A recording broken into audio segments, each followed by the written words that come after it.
દેવભૂમિ દ્વારકા જિલ્લાના ઓખા શહેરમાંથી મહત્વના સમાચાર સામે આવ્યા છે. ઓખા રેલવે ઓવરબ્રિજનું કામ છેલ્લા 2 થી 2.5 વર્ષથી ધીમી ગતિએ ચાલી રહ્યું છે, જેને કારણે ઓખાના રહેવાસીઓ ભારે હાલાકીનો સામનો કરી રહ્યા છે. ઓવરબ્રિજના કામ દરમિયાન અનેક રસ્તાઓ બંધ કરવામાં આવતા ઓખાના અલગ અલગ વિસ્તારોમાં એકબીજાથી અડી પડ્યા છે. ખાસ કરીને ઓખા બસ સ્ટેન્ડ પાસે શરૂ થયેલો વિશાળ ઓવરબ્રિજ અને અંદર બ્રિજનું કામ હજુ અધૂરું જ છે. પરિણામે નાગરિકોને કોઈપણ વિસ્તારમાં જવા માટે કોસ્ટગાર્ડ ફાટક, મેઇન બજાર અથવા પોર્ટના ગેટ પાસેથી જવું પડે છે.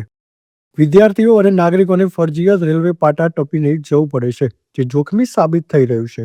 ઓખાની પોડીપાડી પ્રજાની ધીરજ ખૂટે તે પહેલા હવે ઉચ્ચ કક્ષાએ જનહિતમાં માંગ ઉઠી છે. બ્યુરો રિપોર્ટ હોથીબા સોમણિયા, સમય સંદેશ ન્યૂઝ, દેવભૂમિ દ્વારકા. બરાબર જગરાબા માણે તો ખાસ કરીને રેલવે વિભાગને જાણવા માટે અમે બધા અહીંયા ઊભા છીએ.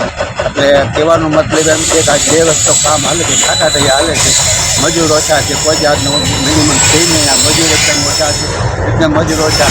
અને આ રેલવે છે, આ કોન્ટ્રાક્ટી છે, સાત ધીમી ગતિ કામ આવે, 2 વસ્તુ કામ હાલે છે. અમારા ઓખામાં અમારા ઘરેથી બજારમાં જાઓ તો 2 કિલોમીટર હાલવું પડે, 2 કિલોમીટરમાં તમે હાલી જાય છે.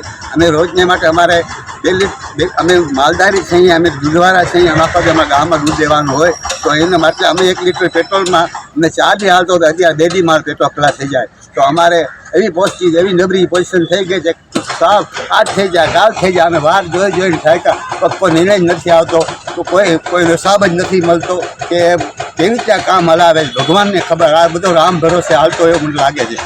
કોઈ એમાં ધ્યાન જ નથી આપતો. કટાટી કોણ છે, અમે રોકતા નહીં કે ગ્રામ પંચાયતનું કામ નથી, કે નગરપાલિકાનું કામ નથી. નકા અમે અહીંયા રાહ અમે કિને રાહ કરવા જાય ભાઈ, અમારે રાહ ક્યાં કરવી? આ તો આમ જ હાલે રાખશે તો એકથી ઓખા પૈમાન થઈ જાય. આજથી ચાલુ વરસાદને એક છોકરો અહીંયા બાજુજી નામનું કરીને એક છોકરો આમાં જીવ ગુમાવ્યો છે, ત્યાં સુધી પબ્લિકને ખબર છે. તો પાછો વરસાદ થશે તો પાછા એ દિવસો આવશે ભાઈ. એટલે મહેરબાની કરીને કચરાટીને રલવાઈને અમે ખાસ વિનંતી છે કે આનું કાંઈક નિર્ણય કરો, કાંઈ ઝડપી કામ કરો તો તમારી મોટી મહેરબાની, તમારો આભાર મારા સામું રહેશે.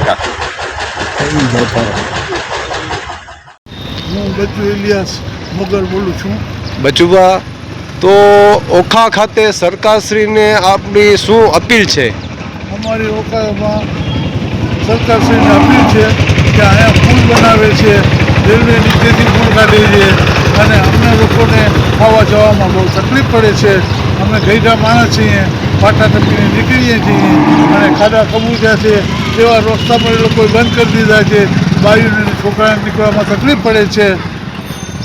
પછી અમારે આ માટે અમે ખાસ વિનંતી કરીએ છીએ રેલવેને, પંચાયતને અને જે કોઈ ઉપલી અધિકારી, કોન્ટ્રાક્ટરને જે કાંઈ છે એને અમારી વિનંતી છે કે જેમ બને તેમ તાત્કાલિક